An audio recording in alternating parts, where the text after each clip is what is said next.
नमस्कार दोस्तों, स्वागत है आप सभी का संकल्प स्टडी पॉइंट उत्तराखंड में। तो दोस्तों आज हम देखेंगे हिस्ट्री से। दोस्तों आज का हमारा प्रैक्टिस सेट रहेगा 7 और इससे पहले दोस्तों हिस्ट्री से जो है आपके 6 प्रैक्टिस सेट कंप्लीट हो चुके हैं, जिनको आप दोस्तों प्लेलिस्ट में जाके देख सकते हैं। चलिए दोस्तों स्टार्ट करते हैं आज का सेशन और आप सभी लोग दोस्तों वीडियो के एंड तक जरूर बने रहें। चलिए पहला क्वेश्चन लेते हैं दोस्तों आज का, और यहाँ पर दोस्तों आपको जो है सारे क्वेश्चन जो है अकॉर्डिंग टू सिलेबस मिलेंगे। और यहाँ पर आज हम जो है इसमें जो है प्राचीन, मध्यकालीन और आधुनिक और विश्व का इतिहास, इन सभी बिंदुओं से आपके क्वेश्चन रहेंगे। पहला क्वेश्चन लेते हैं दोस्तों आज का और साथ ही साथ आंसर करते हुए चलेंगे। पहला क्वेश्चन क्या है, देखिए आंसर कीजिए पहले क्वेश्चन का। क्वेश्चन है दोस्तों, निम्न स्थानों में किसे भारत का सिराज कहा जाता है? ऑप्शन देखिए, आगरा, इलाहाबाद, लखनऊ, जौनपुर। क्या हो जाएगा राइट आंसर? निम्न स्थानों में से किसे जो है भारत का सिराज कहा जाता है? ठीक है, तो भारत का सिराज किसे कहा जाता है? तो फर्स्ट का दोस्तों राइट आंसर हो जाएगा आपका जौनपुर। ठीक है, जौनपुर को भारत का सिराज कहा जाता है। ठीक है, बात करें जौनपुर की दोस्तों, जौनपुर आपका कहाँ पड़ता है? ये उत्तर प्रदेश का जो है, यूपी का जो है एक क्या है, एक आपका ऐतिहासिक शहर है। ठीक है, साथ ही साथ दोस्तों आपको पूछा जा सकता है जौनपुर नगर की स्थापना किसने की? ठीक है, तो याद रखेंगे जौनपुर नगर की स्थापना किसने की? ठीक है, तो जौनपुर नगर की स्थापना जो है दोस्तों किसने की? तो जौनपुर नगर की स्थापना जो है फिरोज शाह तुगलक ने की। ठीक है, आपको याद रखना है फिरोज शाह तुगलक। ठीक है, फिरोज शाह तुगलक। ठीक है, तो फिरोज शाह तुगलक ने जो है दोस्तों जौनपुर नगर की स्थापना की थी। कब की थी अगर पूछा जाता है, तो ये की थी 1359 में। ठीक है, 1359 ईस्वी में जो है फिरोज शाह तुगलक ने जो है जौनपुर नगर की स्थापना की थी।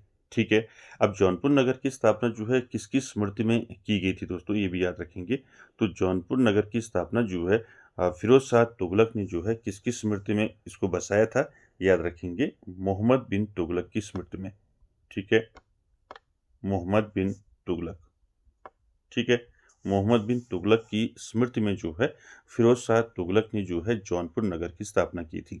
ठीक है, जौनपुर कहाँ है आपका? ये उत्तर प्रदेश का एक ऐतिहासिक शहर है। ठीक है, और जौनपुर जो है किस नदी के किनारे स्थित है, ये भी पूछा जा सकता है। तो जौनपुर जो है आपका ये गोमती नदी के किनारे स्थित है। ठीक है, किस नदी के किनारे स्थित है? गोमती नदी के किनारे स्थित है दोस्तों। ठीक है, चलिए अगला क्वेश्चन देखिए, क्वेश्चन नंबर 2। क्वेश्चन नंबर 2 का आंसर करेंगे, बहमनी राज्य की प्रथम राजधानी निम्नलिखित में से कौन सी थी? आपको बताना है बहमनी राज्य की जो पहली राजधानी थी, प्रथम राजधानी थी, वो कौन सी थी? ऑप्शन देखिए, गुलबर्गा, हुसैनाबाद, दौलताबाद या फिर बीदर। क्या हो जाएगा राइट आंसर? क्वेश्चन नंबर 2 का बहमनी राज्य की प्रथम राजधानी निम्नलिखित में से कौन सी थी? तो क्वेश्चन नंबर 2 का दोस्तों राइट आंसर हो जाएगा गुलबर्गा। ठीक है, ए ऑप्शन राइट हो जाएगा गुलबर्गा। तो बहमनी राज्य की जो प्रथम राजधानी थी वो कहाँ थी? गुलबर्गा थी। बात करें दोस्तों बहमनी राज्य की, तो बहमनी राज्य आप जानते हैं दोस्तों, ये दक्षिण भारत का पहला जो है स्वतंत्र मुस्लिम राज्य था। ठीक है, याद रखेंगे इसको, दक्षिण भारत का पहला मुस्लिम जो है ये राज्य था दोस्तों। ठीक है, साथ ही साथ आपको याद रखना है, पूछा जाएगा आपको कि बहमनी राज्य की स्थापना जो है किसके द्वारा की गई थी। ठीक है, तो बहमनी राज्य की जो स्थापना है दोस्तों, किसने की बहमनी राज्य की स्थापना? तो याद रखेंगे बहमनी राज्य की स्थापना जो है 1347 में जो है किसने की? तो याद रखेंगे 1347 ईस्वी में बहमनी राज्य की स्थापना जो है किसने की? अलाउद्दीन बहमन शाह ने। ठीक है, किसने की? अलाउद्दीन। ठीक है, अलाउद्दीन बहमन शाह। ठीक है, अलाउद्दीन बहमन शाह, जिसे हम दोस्तों हसन गंगू के नाम से भी जानते हैं। ठीक है, हसन गंगू के नाम से जानते हैं, आपने पढ़ा होगा हसन गंगू। ठीक है, तो यहाँ पर आपको याद रखना है बहमनी राज्य की स्थापना जो है 1347 में जो है किसके द्वारा की गई थी? अलाउद्दीन बहमन शाह यानी कि हसन गंगू के द्वारा की गई थी। ठीक है, साथ ही साथ आपको याद रखना है राजधानी कहाँ थी? प्रथम गुलबर्गा थी, और बाद में दोस्तों ये राजधानी कहाँ होगी फिर? बाद में बीदर इनकी राजधानी थी। ठीक है, साथ ही साथ आपको याद रखना है जो बहमनी राज्य था दोस्तों, ये कहाँ तक फैला हुआ था, यानी कि कहाँ तक जो है ये फैला हुआ था बहमनी राज्य, तो याद रखेंगे कर्नाटक, महाराष्ट्र तथा आंध्र प्रदेश तक दोस्तों ये फैला हुआ था। ठीक है, तो सारे दोस्तों आपको सारे इसके जो है इंपॉर्टेंट फैक्ट याद रखने हैं। ठीक है, ठीक है, कहाँ तक फैला हुआ था बहमनी राज्य, याद रखेंगे। ठीक है, कर्नाटक हो गया। ठीक है, कर्नाटक, साथ ही साथ कर्नाटक से याद रखेंगे महाराष्ट्र। ठीक है, कर्नाटक, महाराष्ट्र और आपका आंध्र प्रदेश। ठीक है, आंध्र प्रदेश। तो दोस्तों इसका जो ये फैला था बहमनी राज्य, ये कर्नाटक, महाराष्ट्र तथा आंध्र प्रदेश तक फैला हुआ था। ठीक है, चलिए अगला क्वेश्चन देखते हैं। क्वेश्चन नंबर 3 का आंसर करेंगे। निम्नलिखित मुस्लिम शासकों में से किस एक की उसकी धर्मनिरपेक्षता में आस्था के कारण उसकी मुस्लिम प्रजा जो है जगत गुरु कहकर पुकारती थी? तो यहाँ पर आपको बताना है कौन सा ऐसा मुस्लिम शासक था दोस्तों जिसकी धर्मनिरपेक्षता के कारण जो मुस्लिम प्रजा थी उसे जगत गुरु कहकर पुकारती थी।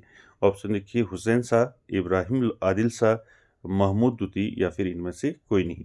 क्या हो जाएगा राइट आंसर इसका? क्वेश्चन नंबर 3 का राइट आंसर हो जाएगा इब्राहिम आदिल शाह। ठीक है, बी यहाँ पर ऑप्शन आपका राइट हो जाएगा दोस्तों, इब्राहिम आदिल शाह, याद रखेंगे। आगे चलते हैं क्वेश्चन नंबर 4 में। 4 का आंसर करेंगे। निम्नलिखित में से कौन सा राजा मोहम्मद गोरी द्वारा चंदावर के युद्ध में पराजित किया गया था? ऑप्शन देखिए, पृथ्वीराज चौहान, जयचंद, भीमदूती या फिर कुमारपाल। क्या हो जाएगा राइट आंसर इसमें? क्वेश्चन नंबर 4 में आपको मैंने बताया था चंदावर का जो युद्ध हुआ था कब हुआ था और किसके बीच हुआ था।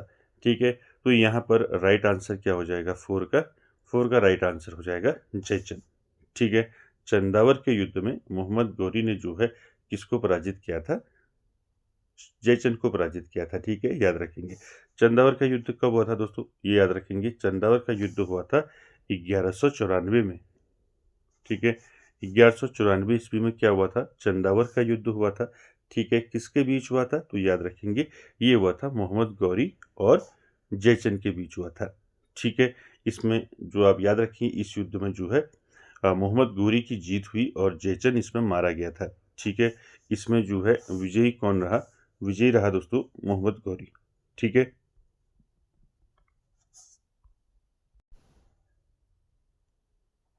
ठीक है, तो यहाँ पर जो है आपको 2-3 चीज़ें याद रखनी है। पहला याद रखना है चंदावर का युद्ध कब हुआ था, तो आपको याद रखना है 1194 में चंदावर का युद्ध हुआ था। किसके बीच हुआ था? तो याद रखेंगे मोहम्मद गौरी और जयचंद के बीच हुआ था।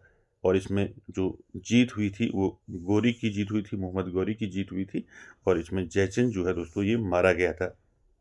ठीक है, मारा गया था। तो इतनी चीज़ें आपको यहाँ से याद रखनी है। ठीक है, तो राइट आंसर जयचंद हो जाएगा। चलिए आगे चलते हैं क्वेश्चन नंबर 5 में। 5 का आंसर करेंगे।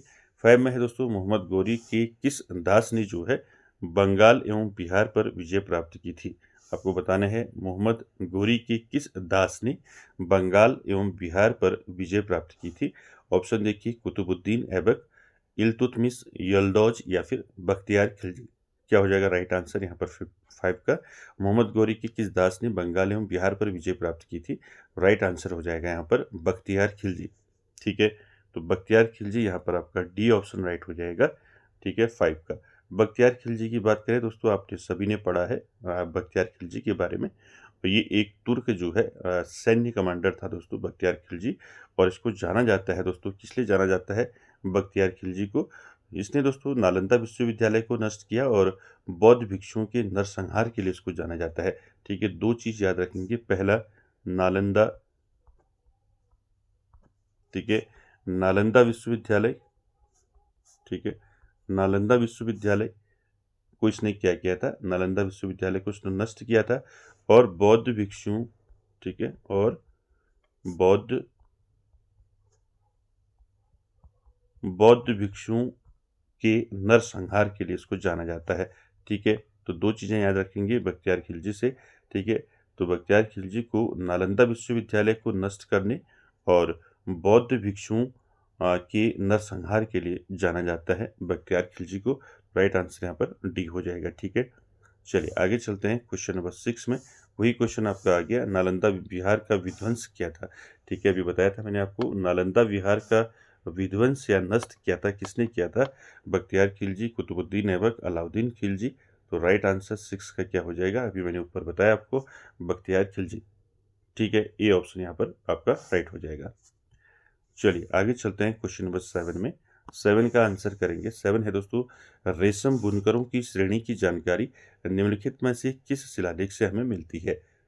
ऑप्शन देखिए, प्रयाग प्रशस्ति, ऐरण अभिलेख, दसपुर शिलालेख या फिर इनमें से कोई नहीं। क्या हो जाएगा दोस्तों?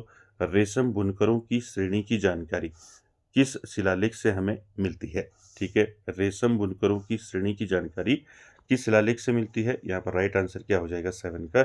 7 का राइट आंसर हो जाएगा दोस्तों दसपुर शिलालेख। ठीक है, यहाँ पर सी ऑप्शन राइट हो जाएगा दोस्तों। दसपुर शिलालेख से हमें क्या जानकारी मिलती है? रेशम बुनकरों की श्रेणी की जानकारी मिलती है। ठीक है, याद रखेंगे। इसी दसपुर शिलालेख को अन्य किस नाम से जानते हैं, ये भी याद रखेंगे। ठीक है, दसपुर शिलालेख को मंदसौर अभिलेख भी कहते हैं। ठीक है, क्या कहते हैं? मंदसौर अभिलेख। ठीक है, इसको मंदसौर अभिलेख भी बोलते हैं दोस्तों। और ये कहाँ है आपका? ये मंदसौर या जो दसपुर शिलालेख है, ये कहाँ है, किस राज्य में पड़ता है? तो याद रखेंगे, ये है मध्य प्रदेश में। ठीक है, मध्य प्रदेश में है आपका मंदसौर अभिलेख। ठीक है, याद रखेंगे इसको। और साथ ही साथ दोस्तों आपको याद रखना है, ये विश्व का पहला विज्ञापन अभिलेख इसको माना जाता है। ठीक है, इस मंदसौर अभिलेख को जो है विश्व का पहला, ठीक है, याद रखेंगे, विश्व का पहला जो है इसको क्या माना जाता है? विश्व का पहला विज्ञापन अभिलेख माना जाता है। क्या माना जाता है? याद रखेंगे, विज्ञापन अभिलेख। आपको सीधे पूछ लिया जाएगा विश्व का पहला विज्ञापन अभिलेख किसको माना जाता है, तो ये याद रखेंगे, मंदसौर अभिलेख या फिर आपका दसपुर अभिलेख। ठीक है, दोनों चीजें याद रखेंगे। दसपुर शिलालेख को मंदसौर शिलालेख भी कहते हैं। ठीक है, कहाँ है ये? मध्य प्रदेश में। ठीक है, साथ ही साथ ये विश्व का पहला कैसा है? विश्व का पहला विज्ञापन अभिलेख इसको माना जाता है। ठीक है, याद रखेंगे। साथ ही साथ दोस्तों इसको जो है, इस मंदसौर अभिलेख को किसने जो है इसकी रचना की, किसने इसको बनाया मंदसौर अभिलेख को? तो याद रखेंगे, वत्स भट्टी नाम आपको याद रखना है। ठीक है, दसपुर शिलालेख या मंदसौर शिलालेख को जो है किसके द्वारा रचित माना जाता है? किसके द्वारा रचित माना जाता है? नाम याद रखेंगे, वत्स भट्टी। ठीक है, वत्स भट्टी नाम याद रखेंगे। वत्स भट्टी द्वारा रचित माना जाता है मंदसौर अभिलेख। ठीक है, जिसे हम दसपुर शिलालेख भी कहते हैं। ठीक है, चलिए आगे बढ़ते हैं। अगला क्वेश्चन देखिए, गुलाम वंश का संस्थापक कौन था? क्वेश्चन नंबर 8 में आप सभी जानते हैं गुलाम वंश का संस्थापक किसे माना जाता है? राइट आंसर हो जाएगा कुतुबुद्दीन ऐबक। ठीक है, कुतुबुद्दीन ऐबक को जो है गुलाम वंश का संस्थापक माना जाता है दोस्तों, ये आप सभी जानते हैं। कुतुबुद्दीन ऐबक की बात करें दोस्तों, तो कुतुबुद्दीन ऐबक से आपको क्वेश्चन पूछे जा सकते हैं। पहला याद रखेंगे, कुतुबुद्दीन ऐबक का जो शासन काल था कब से कब तक रहा? ठीक है, तो यहाँ पर आपको याद रखना है 1206 से लेकर, ठीक है, 1206 से लेकर 1210 तक जो है किसका शासन था? कुतुबुद्दीन ऐबक का था।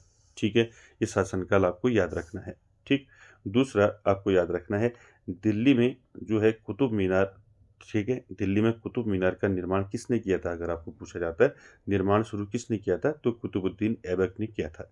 ठीक है, दूसरा पॉइंट याद रखेंगे यहाँ से, कुतुब मीनार का निर्माण,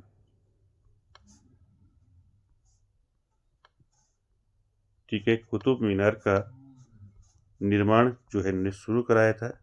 ठीक है, कुतुबुद्दीन ऐबक ने। उसके बाद जो है आपको याद रखना है, इनको जो है क्या कहा जाता है? कुतुबुद्दीन ऐबक को लाख बख्श कहा जाता है।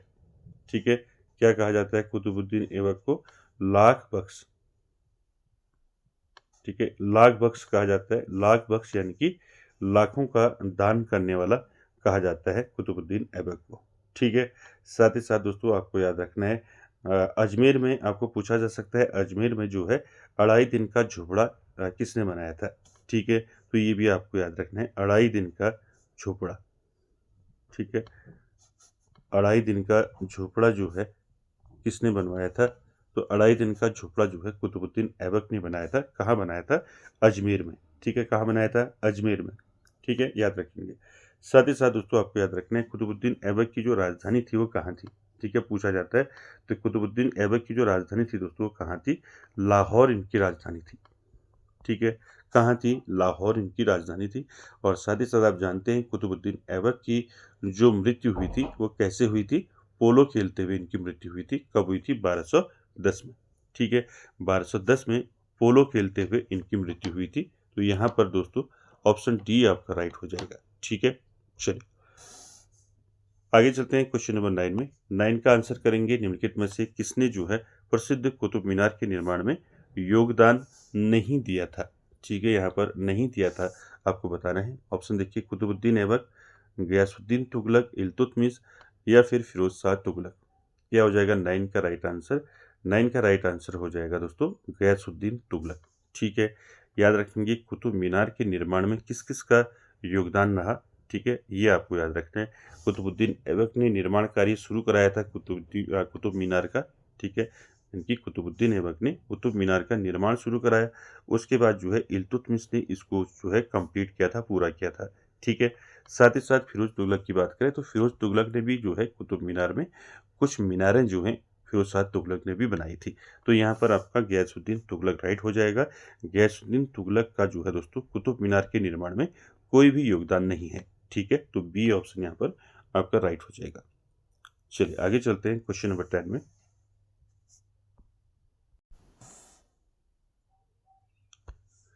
चलिए क्वेश्चन नंबर 10 का आंसर करेंगे। क्वेश्चन नंबर 10 क्या है देखिए, कुतुबुद्दीन ऐबक की राजधानी थी, तो मैंने अभी ऊपर आपको बताया था कहाँ थी कुतुबुद्दीन ऐबक की राजधानी, लाहौर, अजमेर, दिल्ली या फिर लखनऊ थी। तो राइट आंसर क्या हो जाएगा, लाहौर, ठीक है। मैंने ऊपर बताया था कुतुबुद्दीन ऐबक की जो राजधानी थी वो लाहौर थी और इनको जो है लाख बख्श के नाम से जाना जाता है कुतुबुद्दीन ऐबक को, ठीक है। सारी चीज़ें मैंने आपको बताई।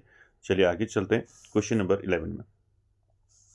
क्वेश्चन नंबर 11 का आंसर करेंगे निम्नलिखित में से किसने जो है दिल्ली को सल्तनत की राजधानी के रूप में स्थापित किया था। तो आपको बताना है कौन से किस शासक ने जो है किस राजा ने दिल्ली को जो है सल्तनत की राजधानी के रूप में स्थापित किया था। ऑप्शन देखिए, रजिया, कुतुबुद्दीन ऐबक, इल्तुतमिश या फिर इनमें से कोई नहीं। राइट आंसर क्या हो जाएगा, क्वेश्चन नंबर 11 का राइट आंसर हो जाएगा दिल्ली को सल्तनत की राजधानी के रूप में स्थापित किया था दोस्तों इल्तुतमिश ने, ठीक है। तो यहाँ पर आपका राइट आंसर हो जाएगा सी ऑप्शन राइट हो जाएगा इल्तुतमिश, ठीक है। तो यहाँ तो दोस्तों इल्तुतमिश से आपको क्वेश्चन याद रखने क्या क्या यहाँ से पूछा जा सकता है इल्तुतमिश से, ठीक है। कुतुबुद्दीन ऐबक का दामाद था दोस्तों इल्तुतमिश, ठीक है। इसने कब से कब तक शासन किया आपको याद रखना है। इल्तुतमिश ने जो है दोस्तों 1211 से लेके 1210 में कुतुबुद्दीन ऐबक की मृत्यु हुई थी, ठीक है। उसके बाद जो है इल्तुतमिश बना था, तो 1211 से लेके आपका 1236 तक, ठीक है, 1211 से लेके 1236 ईस्वी तक जो है इल्तुतमिश का शासनकाल रहा है दोस्तों, ठीक है। और साथ ही साथ दोस्तों आपको याद रखना है इल्तुतमिश का पूरा नाम पूछा जाता है, ठीक है। तो इल्तुतमिश का पूरा नाम क्या था, तो इल्तुतमिश का पूरा नाम था दोस्तों शमसुद्दीन इल्तुतमिश, ठीक है। क्या था, याद रखेंगे, शमसुद्दीन इल्तुतमिश पूरा नाम था, ठीक है। याद रखेंगे दिल्ली सल्तनत का वास्तविक संस्थापक माना जाता है, ठीक है। वास्तविक संस्थापक माना जाता है किसका, दिल्ली सल्तनत का वास्तविक संस्थापक इनको माना जाता है, ठीक है। याद रखेंगे। साथ ही साथ दोस्तों आपको याद रखना है कुतुब मीनार का निर्माण कार्य करवाया था इल्तुतमिश ने, अभी मैंने ऊपर बताया था आपको, ठीक है। और दिल्ली का पहला मुस्लिम शासक कहा जाता है इल्तुतमिश को, ठीक है। दिल्ली का पहला मुस्लिम शासक, ठीक है, दिल्ली का, ठीक है, नोट कर लें, दिल्ली का पहला मुस्लिम शासक किसे कहा जाता है अगर आपको पूछा जाएगा तो आंसर करेंगे आप इल्तुतमिश, ठीक है। साथ ही साथ दोस्तों एक यहाँ से पूछा जाता है कि जो 40 गुलामों का एक दल था जिसका गठन किया था इल्तुतमिश ने, जिसको तुर्कान चहलगानी के नाम से जाना जाता है, ठीक है। तो यहाँ पर आपको याद रखना है पूछा गया है तुर्कान चहलगानी, ठीक है, क्या है देखिए, तुर्कान चहलगानी, ठीक है। तुर्कान चहलगानी क्या था दोस्तों, ये इल्तुतमिश ने एक ऐसा जो है संगठन बनाया जिसमें जो है आपका 40 गुलाम सरदारों का यहाँ पर जो है गठन किया था। ठीक है, 40, इसीलिए इसको तुर्कानी चहलगानी कहा जाता है। 40 गुलामों के दल का गठन किया था दोस्तों। किसने किया था? इल्तुतमिश ने किया था। तो ये पूछा जाता है दोस्तों, याद रखेंगे इसको। ठीक है, साथ ही साथ यहाँ से आपको याद रखना है, इल्तुतमिश जो है दोस्तों, इल्तुतमिश ने मुद्रा भी चलाई थी। कौन कौन सी मुद्रा चलाई थी? ठीक है, मैंने पहले भी बताया था आपको। ठीक है, पहला आपको याद रखना है, चांदी का क्या चलाया था? ठीक है, इल्तुतमिश ने चांदी का क्या चलाया था? चांदी का चलाया था टंका। ठीक है, याद रखेंगे, इसको पूछा गया है कई बार। और तांबे का क्या चलाया था? ठीक है, इसमें हर बार आपको बताता हूँ, आपको याद हो चुके होंगे। तांबे का क्या चलाया? जीतल। ठीक है, ये आप पढ़ते हुए आ रहे हैं चीज़ें, तो ये आपको याद रखना है। ठीक है, तांबे का जीतल और चांदी का टंका जो है, ये मुद्राएं किसके द्वारा चलाएगी? ये दोस्तों इल्तुतमिश के द्वारा चलाई गई थी। ठीक है, याद रखेंगे सारे पॉइंट्स। चलिए आगे चलते हैं क्वेश्चन नंबर 12 में। 12 का आंसर करेंगे, चंगेज खां का मूल नाम क्या था?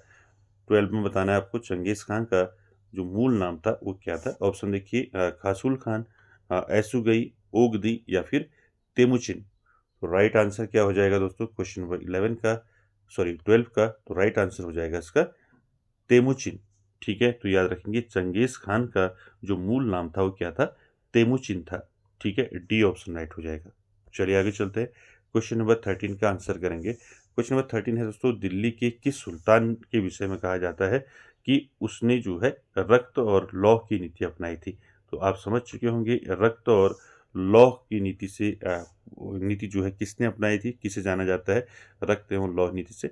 राइट आंसर क्या हो जाएगा? ऑप्शन देखिए, इल्तुतमिश, बलबन, फिरोज शाह तुगलक या इनमें से कोई नहीं। क्या हो जाएगा राइट आंसर 13 का? तो आप सभी जानते हैं दोस्तों, रक्त एवं लौह की नीति अपनाई थी बलबन के द्वारा। ठीक है, तो यहाँ पर बी ऑप्शन राइट हो जाएगा दोस्तों, बलबन। ठीक है, चलिए अगला क्वेश्चन देखिए, क्वेश्चन नंबर 14। 14 का आंसर करना है, निम्नलिखित में से किसने जो है भारत में प्रसिद्ध फारसी त्योहार नौरोज को आरंभ करवाया था? ठीक है, मोस्ट इंपॉर्टेंट है दोस्तों, ये प्रसिद्ध जो है फारसी त्योहार है नौरोज। ठीक है, इसको जो है आरंभ किसने कराया था? ऑप्शन देखिए, बलबन, इल्तुतमिश, फिरोज शाह तुगलक या फिर इनमें से कोई नहीं। क्या हो जाएगा राइट आंसर? तो नौरोज त्योहार को दोस्तों किसने शुरू कराया था? तो राइट आंसर हो जाएगा दोस्तों क्वेश्चन नंबर 14 का, बलबन। ठीक है, बलबन के द्वारा दोस्तों ये फारसी त्योहार नौरोज जो है क्या किया था? प्रारंभ किया था इन्होंने। तो नौरोज यानी कि नया साल। ठीक है, नया साल का जो त्योहार था दोस्तों, इसको शुरू कराया था बलबन के द्वारा। ठीक है, साथ ही साथ दोस्तों यहाँ पर आपको याद रखना है। ठीक है, ठीक है, नौरोज को जो है पूछा जाता है कि इस त्योहार को जो है, नौरोज को जो है किसने समाप्त किया था? ठीक है, तो बलबन ने तो इसको स्टार्ट किया था। ठीक है, लेकिन इसको समाप्त किया था औरंगजेब के द्वारा। ठीक है, पूछा जाएगा कभी तो याद रखेंगे, नौरोज त्योहार को जो है किसने समाप्त किया? तो याद रखेंगे औरंगजेब। ठीक है, औरंगजेब ने दोस्तों इस त्योहार को क्या किया? समाप्त किया। ठीक है, शुरू किसने किया? बलबन के द्वारा इसको शुरू किया गया था। ठीक है, क्लियर हो गया। साथ ही साथ दोस्तों आपको याद रखना है, बलबन ने दोस्तों दो प्रथाएं चलाई थी। आपको ये दो प्रथाएं इनकी याद रखनी है। ठीक है, दो प्रथाएं कौन कौन सी चलाई थी? ठीक है, ये पूछी जाती हैं, आपको याद रखनी है। ठीक है, दो प्रथाएं कौन कौन सी चलाई? पहली प्रथा चलाई, आप सभी ने पढ़ा होगा, सजदा। ठीक है, सजदा पहली प्रथा चलाई थी इन्होंने। दूसरी प्रथा चलाई थी, क्या चलाई थी? पाबूस या पैबूस भी इसको कहते हैं। ठीक है, पाबूस। ठीक है, या इसको आप कह सकते हैं आपका पैबूस। ठीक है, अब देखिए प्रथाएं क्या थी। ठीक है, ये दोनों जो है बलबन के द्वारा इनको चलाया गया था। ठीक है, सजदा जो प्रथा थी दोस्तों, ये क्या थी प्रथा? इसमें दोस्तों घुटनों के बल बैठकर सिर झुकाना जो है इस प्रथा के अंतर्गत था। घुटनों के बल सिर झुकाना। ठीक है, घुटनों के बल जो है सर झुकाना जो है, जिसको हम क्या कहते हैं? सजदा कहते हैं। किसने चलाया था ये चलाया था बलबन ने। सीधे पूछा जाएगा, ठीक है, सजदा प्रथा जो है किसने चलाई थी? तो बलबन ने चलाई थी सजदा, यानी कि घुटनों के बल बैठकर सिर झुकाना। ठीक है, दूसरा आपका जो है पाबूस। ठीक है, दूसरा आपको याद रखना है पाबूस या पैबूस, ये सुल्तान के पैरों को चूमना, तो ये दोस्तों 2 प्रथाएं चलाई थी। ठीक है, सुल्तान के पैरों को चूमना, ठीक है, सुल्तान के पैरों को चूमना यानी कि आपका पाबूस, ठीक है, और सजदा यानी कि घुटनों के बल सिर झुकाना, बैठकर सिर झुकाना। तो ये 2 जो प्रथाएं थी किसके द्वारा चलाई गई थी? ये बलबन के द्वारा चलाई गई थी दोस्तों। ये पूछे जाते हैं सजदा और पाबूस या पैबूस जो प्रथाएं थी किसने चलाई थी? तो बलबन ने चलाई थी। ठीक है, चलिए आगे चलते हैं अगले क्वेश्चन पर। क्वेश्चन नंबर 15 का आंसर करेंगे। दिल्ली के किस सुल्तान ने सिकंदर ए सानी की उपाधि धारण की थी? सिकंदर ए सानी, ठीक है, इसको ऐसा कर लेंगे, सिकंदर ए सानी, ठीक है। सिकंदर ए सानी जो है ये उपाधि जो है किसने धारण की थी? बलबन, अलाउद्दीन खिलजी, सिकंदर सानी या फिर इनमें से कोई नहीं। क्या हो जाएगा 15 का राइट आंसर? क्या हो जाएगा? अलाउद्दीन खिलजी। ठीक है, बी ऑप्शन राइट हो जाएगा। याद रखेंगे सिकंदर ए सानी की उपाधि धारण की थी अलाउद्दीन खिलजी ने। ठीक है, अलाउद्दीन खिलजी यानी कि सिकंदर ए सानी का मतलब होता है दूसरा सिकंदर। ठीक है, अलाउद्दीन खिलजी को जो है दूसरा सिकंदर कहा जाता है। ठीक है, दूसरा सिकंदर इनको कहा जाता है, ये याद रखेंगे। सिकंदर ए सानी यानी कि दूसरा सिकंदर कहा जाता है अलाउद्दीन खिलजी को, क्योंकि दोस्तों वह सिकंदर महान की तरह जो है विश्व विजय की आकांक्षा रखता था। ठीक है, तो यहाँ पर याद रखेंगे अलाउद्दीन खिलजी। चलिए आगे चलते हैं। क्वेश्चन नंबर 16 में आपको बताना है अलाउद्दीन खिलजी के आक्रमण के समय जो है देवगिरी का शासक कौन था? आपको बताना है अलाउद्दीन खिलजी के आक्रमण के समय देवगिरी का शासक कौन था? ऑप्शन देखिए, रामचंद्र देव, प्रताप रुद्र देव, मलिक काफूर या फिर राणा रतन सिंह। क्या हो जाएगा राइट आंसर 16 का? अलाउद्दीन खिलजी के आक्रमण के समय जो है देवगिरी का शासक कौन था? तो राइट आंसर हो जाएगा दोस्तों क्वेश्चन नंबर 16 का क्या हो जाएगा राइट आंसर? रामचंद्र देव। ठीक है, ये ऑप्शन राइट हो जाएगा। याद रखेंगे अलाउद्दीन खिलजी ने दोस्तों याद रखेंगे देवगिरी पर कब आक्रमण किया था पूछा जाता है। ठीक है, तो देखिए अलाउद्दीन खिलजी ने जो है देवगिरी पर जो आक्रमण किया था वो कब किया था? तो इसको याद रखेंगे, देवगिरी पर आक्रमण किया था अलाउद्दीन खिलजी ने 1296 में। ठीक है, 1296 ईस्वी में अलाउद्दीन खिलजी ने कहाँ आक्रमण किया था? देवगिरी में आक्रमण किया था। और उस समय देवगिरी का शासक कौन था? देवगिरी का शासक था रामचंद्र देव। ठीक है, तो रामचंद्र देव दोस्तों ये यादव राजा था, ये क्या यादव।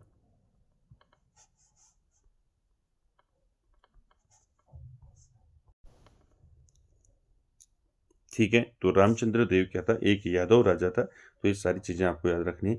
अलाउद्दीन खिलजी ने जो है देवगिरी पर कब आक्रमण किया था? तो 1296 ईस्वी में आक्रमण किया था। ठीक है, उस समय देवगिरी का जो शासक था वो कौन था? रामचंद्र था दोस्तों। ये एक जो है उस समय देवगिरी का शासक था यादव राजा रामचंद्र। ठीक है, तो ये सारे फैक्ट आपको याद रखने। कब आक्रमण किया देवगिरी पर ये भी याद रखना है। ठीक है, उस समय शासक कौन था ये भी याद रखना है। ठीक है, चलिए अगला क्वेश्चन देखिए, क्वेश्चन नंबर 17 का आंसर करना है। क्वेश्चन देखिए, निम्न में किस सुल्तान ने बाजार सुधार लागू किए थे? तो आप सभी जानते हैं किस सुल्तान ने जो है बाजार सुधार लागू किए थे। तो 17 का राइट आंसर हो जाएगा आपका अलाउद्दीन खिलजी। ठीक है, बाजार जहां पर आप देखेंगे बाजार सुधार तो आप सीधे अलाउद्दीन खिलजी कर सकते हैं। चलिए आगे चलिए अगले क्वेश्चन पर। क्वेश्चन नंबर 18 में आपको बताना है दिल्ली सल्तनत के किस शासक ने अपने आप को खलीफा घोषित कर दिया था? ऑप्शन देखिए, बलबन, अलाउद्दीन खिलजी, मुबारक खिलजी या फिर इनमें से कोई नहीं। क्या हो जाएगा राइट आंसर 18 का? दिल्ली सल्तनत के किस शासक ने अपने आप को खलीफा घोषित किया था? कौन सा शासक था जिसने अपने आप को जो है खलीफा घोषित किया था? ऑप्शन देखिए, बलबन, अलाउद्दीन खिलजी, मुबारक खिलजी। राइट आंसर क्या हो जाएगा 18 का? मुबारक खिलजी। ठीक है, सी ऑप्शन राइट हो जाएगा। मुबारक खिलजी ने दोस्तों अपने आप को जो है खलीफा घोषित किया था। ठीक है,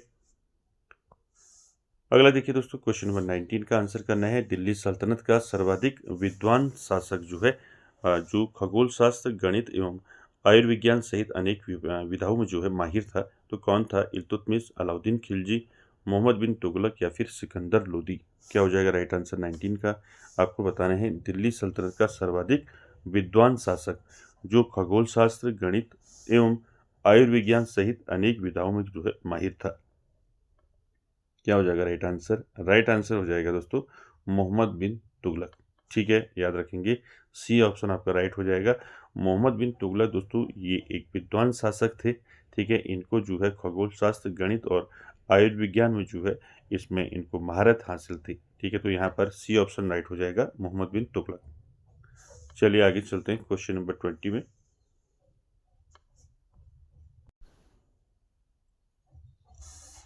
चलिए अगला क्वेश्चन देखिए, क्वेश्चन नंबर 20 में बताना है दोस्तों, भारत में सर्वप्रथम जो है सांकेतिक मुद्रा का प्रचलन किया था।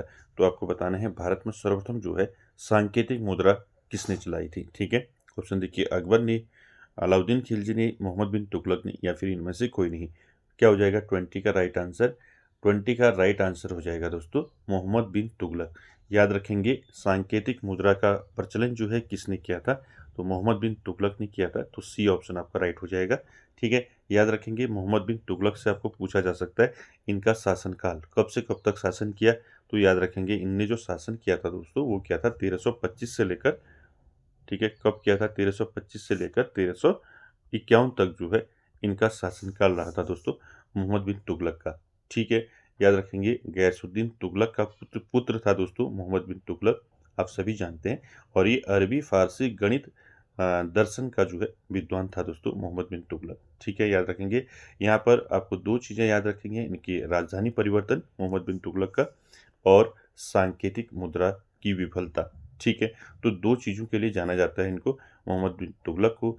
इन्होंने जो राजधानी परिवर्तन किया था दोस्तों, मैंने बताया था राजधानी जो परिवर्तन किया था इन्होंने, ठीक है, कहाँ से कहाँ इन्होंने राजधानी परिवर्तित की थी। तो याद रखिए कि राजधानी परिवर्तन के लिए इनको जाना जाता है, जैसे आपका इन्होंने दिल्ली से राजधानी कहाँ स्थानांतरित की थी।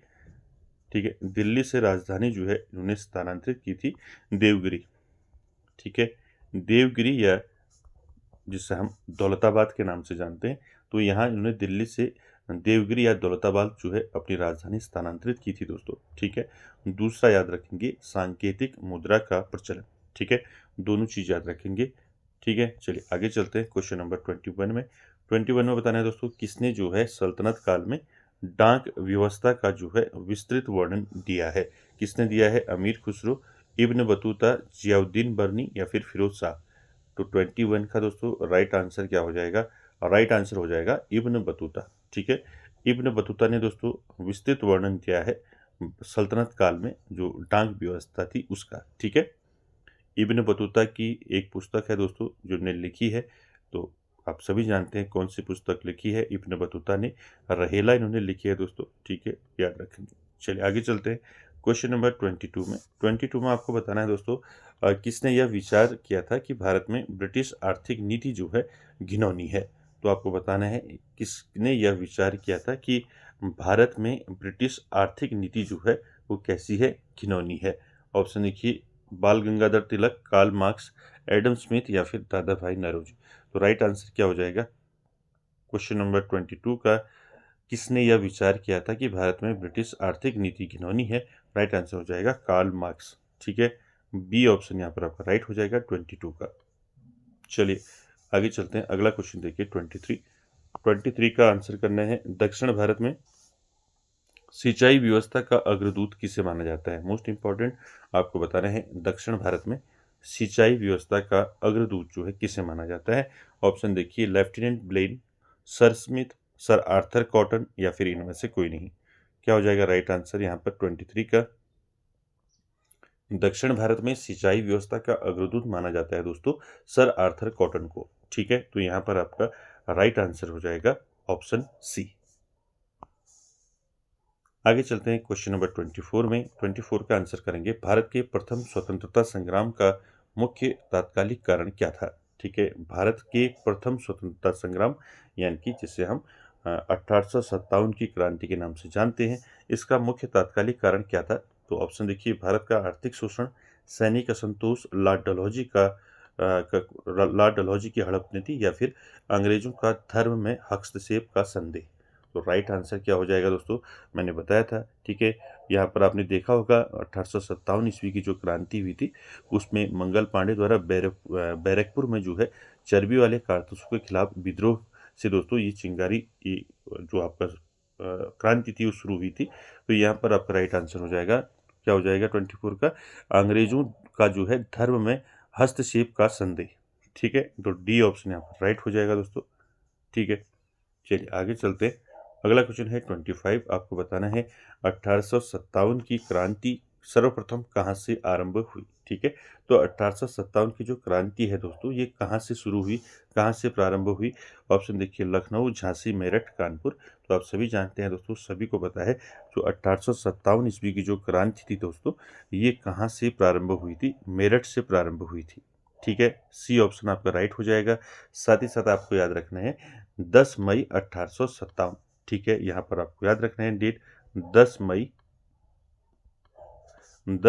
1857 को जो है दोस्तों मेरठ से दोस्तों शुरू हुआ था ये। ठीक है, 1857 की क्रांति 10 मई 1857 को मेरठ से शुरू हुआ। ठीक है, साथ ही साथ आपको याद रखना है, ठीक है, इसे भारत का पहला जो है स्वतंत्रता संग्राम भी कहते हैं। 1857 की क्रांति को क्या कहा जाता है, पहला भारत का, ठीक है, ठीक है, भारत का पहला स्वतंत्रता संग्राम। ठीक है, स्वतंत्रता संग्राम। ठीक, साथ ही साथ आप जानते हैं, मंगल पांडे द्वारा दोस्तों बैरकपुर में चर्बी वाले कारतूस के खिलाफ विद्रोह की चिंगारी से शुरू हुआ था दोस्तों 1857 ईस्वी की क्रांति। ठीक है, चलिए अगला देखिए, 1857 की बरेली विद्रोह का नेता कौन था। तो आपको बताना है 26 में 1857 ईस्वी की जो क्रांति हुई थी, इसमें बरेली विद्रोह का नेता कौन था, ये बताना है। ऑप्शन देखिए, कुंवर सिंह, खान बहादुर, मौलवी अहमद शाह, या फिर इनमें से कोई नहीं। क्या हो जाएगा 26 का राइट आंसर, खान बहादुर। ठीक है, याद रखेंगे, बी ऑप्शन आपका राइट हो जाएगा, खान बहादुर ये बरेली विद्रोह का नेता था। ठीक है, चल आगे चलते हैं। क्वेश्चन नंबर 27 में बताना है दोस्तों, वह महिला जिन्होंने अवध में 1857 की क्रांति का नेतृत्व किया था। आपको बताना है, अवध में जो है 1857 ईस्वी की क्रांति का नेतृत्व किसने किया था। ऑप्शन देखिए, लक्ष्मीबाई, अहिल्याबाई, आसिफ अली, या फिर बेगम हजरत महल। क्या हो जाएगा 27 का राइट आंसर, हो जाएगा बेगम हजरत महल। ठीक है, डी ऑप्शन राइट हो जाएगा। याद रखेंगे, अवध में जो है 1857 ईस्वी की क्रांति का नेतृत्व किसने किया था, बेगम हजरत महल ने किया था दोस्तों। डी ऑप्शन राइट हो जाएगा। ठीक है, आगे चलते हैं 28 में आपको बताना है दोस्तों, देखिए 1857 के विद्रोह के समय जो है ब्रिटिश प्रधानमंत्री कौन था। ठीक है, आपको बताना है, जब 1857 ईस्वी का विद्रोह हुआ था, उस समय ब्रिटिश प्रधानमंत्री कौन था। ऑप्शन देखिए, चर्चिल, एटली, पामस्टर्न, या फिर ग्लेडस्टोन। क्या हो जाएगा राइट आंसर 28 का। 1857 के विद्रोह के समय जो है ब्रिटिश प्रधानमंत्री थे दोस्तों, कौन थे, पामस्टर्न थे। ठीक है, तो यहाँ पर आपका सी ऑप्शन राइट हो जाएगा। ठीक है, याद रखेंगे इसको। चलिए अगला क्वेश्चन देखिए, क्वेश्चन नंबर 20। यहाँ पर 28 दो बार आपका आ चुका है। ठीक है, ठीक है, तो दोनों आप जो है यहाँ पर क्वेश्चन नंबर इसको डाल लेंगे। ठीक है, चलिए देखिए, 19वीं शताब्दी के दौरान होने वाले वहाबी आंदोलन का मुख्य केंद्र था। आपको बताना है, 19वीं शताब्दी में जो वहाबी आंदोलन हुआ था, इसका मुख्य केंद्र कहाँ था, लाहौर, पटना, अमृतसर, या फिर पुणे। तो राइट आंसर क्या हो जाएगा दोस्तों इसका राइट आंसर हो जाएगा आपका पटना। ठीक है, बी ऑप्शन यहाँ पर राइट हो जाएगा।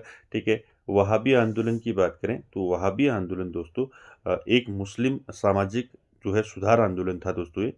ठीक है, इसको शुरू किया था भारत में, किसने शुरू किया था इसको, सैयद अहमद बरेलवी ने इसको शुरू किया था। ठीक है, किसने शुरू किया था, नाम याद रखेंगे, किसने शुरू किया था, सैयद अहमद, ठीक है, सैयद अहमद, ठीक है, सैयद अहमद बरेलवी। ठीक है, तो सैयद अहमद बरेलवी के द्वारा दोस्तों भारत में जो है इस आंदोलन को शुरू कराया गया था। ठीक है, याद रखेंगे। चलिए आगे चलते हैं क्वेश्चन नंबर 29 में। ठीक है, 29 है, कूका आंदोलन को किसने जो है संगठित किया। तो यहाँ पर कूका आंदोलन दोस्तों आप जानती हैं, कूका आंदोलन जो है किसने संगठित किया इसको, गुरु रामदास, गुरु राम सिंह, गुरु नानक, या फिर गुरु गोविंद सिंह। तो राइट आंसर क्या हो जाएगा क्वेश्चन नंबर 29 का, कूका आंदोलन। ठीक है, राइट आंसर हो जाएगा 29 का दोस्तों, गुरु राम सिंह। ठीक है, तो याद रखेंगे, कूका आंदोलन किसने संगठित किया था, गुरु राम सिंह ने। ठीक है। कूका आंदोलन दोस्तों ये कब चला था और कहाँ चला था, आपको पूछा जा सकता है। तो कूका आंदोलन जो है ये चला था दोस्तों 1871-72 में जो है ये आंदोलन चला था। कहाँ चला था ये? पंजाब में। ठीक है, पंजाब में जो है चला था कूका आंदोलन। ठीक है, याद रखेंगे इसको, कब चला था? 1871-72 में शुरू हुआ था दोस्तों ये आंदोलन। यह आंदोलन दोस्तों अंग्रेजों के खिलाफ सिखों का द्वारा जो है किया गया एक सशस्त्र विद्रोह था। ठीक है, जिसे सदगुरु राम सिंह के द्वारा इसको चलाया गया था। नेतृत्व किसने किया था? गुरु राम सिंह ने किया था। ठीक है, याद रखेंगे इतनी चीजें। चलिए आगे चलते हैं क्वेश्चन नंबर 30 में। 30 का आंसर करेंगे खैरवार आदिवासी आंदोलन कब हुआ था? 30 वाले क्वेश्चन में देखिए खैरवार। ठीक है, याद रखेंगे खैरवार जो है ये आंदोलन जो है कब चला था? ठीक है, तो ऑप्शन देखिए 1874, 1860, 1865 या फिर 1870। क्या हो जाएगा राइट आंसर? खैरवार आदिवासी आंदोलन जो है ये कहाँ चला था दोस्तों? तो ये आपको याद रखना है। ठीक है, राइट आंसर का क्या हो जाएगा इसका? कब शुरू हुआ था? तो 30 का राइट आंसर हो जाएगा 1874, 1874 में चला था दोस्तों। ठीक है, तो यहाँ पर आपको याद रखना है जो खैरवार आदिवासी आंदोलन है दोस्तों ये कहाँ चला था, आपको याद रखना है 1874 में दोस्तों ये आंदोलन चला था। कहाँ चला था? याद रखेंगे झारखंड में। ठीक है, झारखंड में जो है ये आंदोलन चला था, झारखंड के छोटा नागपुर में। ठीक है, छोटा नागपुर में ये आंदोलन चला था दोस्तों, खैरवार आदिवासी आंदोलन। ठीक है, साथ ही साथ दोस्तों आपको याद रखना है। ठीक है, ये जो है किस समुदाय द्वारा दोस्तों इस आंदोलन को शुरू किया गया था, ये पूछा जाता है। ठीक है, तो खैरवार आदिवासी आंदोलन जो है दोस्तों ये किस समुदाय द्वारा शुरू किया गया था? संथाल समुदाय द्वारा। ठीक है, संथाल समुदाय द्वारा दोस्तों ये आंदोलन शुरू किया गया था। ठीक है, इसको याद रखेंगे। चलिए आगे चलते हैं क्वेश्चन नंबर 31 में।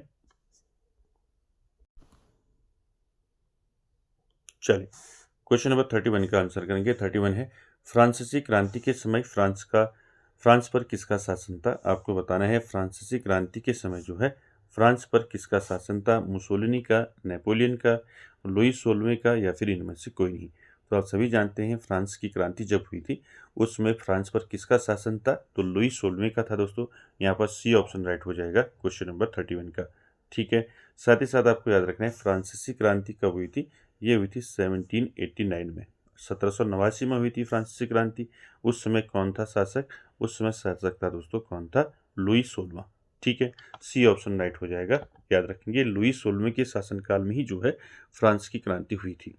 ठीक है, साथ ही साथ लुई 16वां जो है दोस्तों ये गद्दी पर कब बैठा था, ये भी याद रखेंगे। ये गद्दी पर बैठा था, अभी अगला आपका क्वेश्चन आ रहा है। ठीक है, 15 वर्ष की अवस्था में जो है ये गद्दी पर बैठ गया था। ठीक है, चलिए अगला क्वेश्चन देखिए, वहां पर आपको उसका आंसर मिल जाएगा।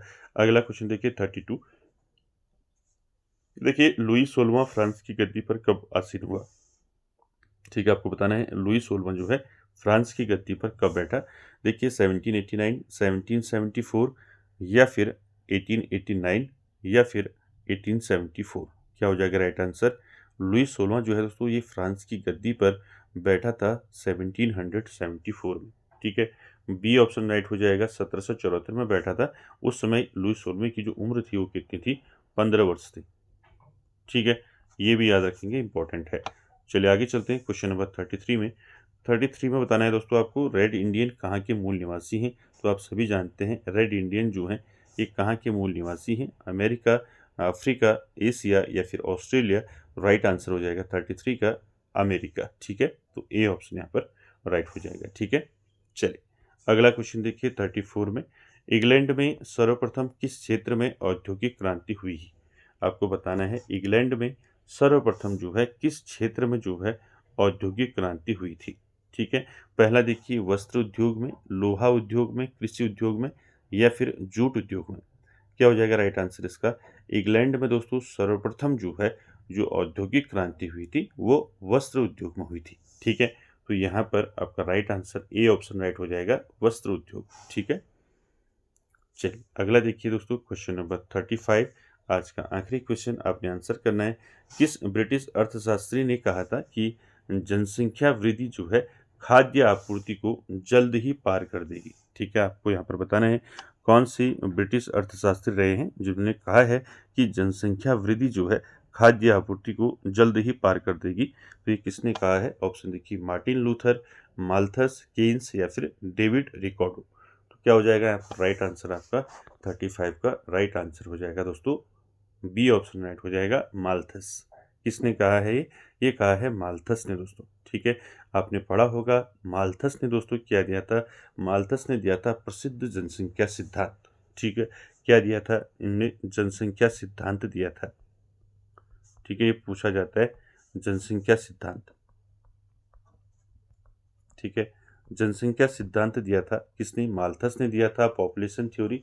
ठीक है, साथ ही साथ इस सिद्धांत में क्या था दोस्तों?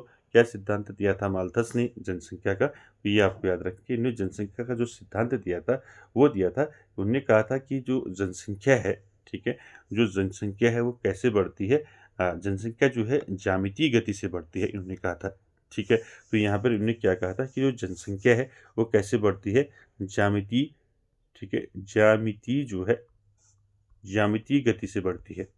ठीक है, ज्यामितीय गति से क्या बढ़ती है? जनसंख्या बढ़ती है। जैसे आपका 1 हो गया, 2, 2 के बाद 4, 4 के बाद आपका 8, 8 के बाद आपका 16, इस प्रकार से। ठीक है, और इन्होंने बताया था कि जो खाद्य संसाधन है, ठीक है, यानी कि जो खाद्य संसाधन है वो किस प्रकार से बढ़ते हैं? खाद्य संसाधन आपके जो बढ़ते हैं वो गणितीय गति से बढ़ते हैं। किस गति से बढ़ते हैं? गणितीय गति से। ठीक है, गणितीय गति से, यानी कि गणितीय गति क्या हो जाएगी आपकी? जैसे 1 2 3 4 5। ठीक है, इस प्रकार से गणितीय गति क्या हो जाएगी? 1 2 3 4 5, ये क्या हो जाएगा आपका? गणितीय गति। तो इन्होंने क्या कहा था? इन्होंने जो सिद्धांत दिया था, जो इन्होंने पॉपुलेशन थ्योरी दी थी, उसमें इन्होंने कहा था कि जनसंख्या ज्यामितीय गति से बढ़ती है, जैसे 1 2 4 8 16, और जो खाद्य संसाधन है वो गणितीय गति से बढ़ते हैं, जैसे आपका 1 2 3 4 5। ठीक है, इससे क्या होगा? इससे जनसंख्या और उपलब्ध संसाधनों के बीच जो है ये असंतुलन पैदा होगा। तो ये इन्होंने दोस्तों ये सिद्धांत दिया था। ठीक है, जनसंख्या का सिद्धांत माल्थस का मोस्ट इंपॉर्टेंट है, इसको याद रखेंगे। तो इसका बी ऑप्शन आपका राइट हो जाएगा। ठीक है, चलिए, तो दोस्तों आज हमने 35 क्वेश्चन देखे। आई होप आप सभी को अच्छे लगे होंगे, और वीडियो को एंड तक देखने के लिए थैंक यू वेरी मच।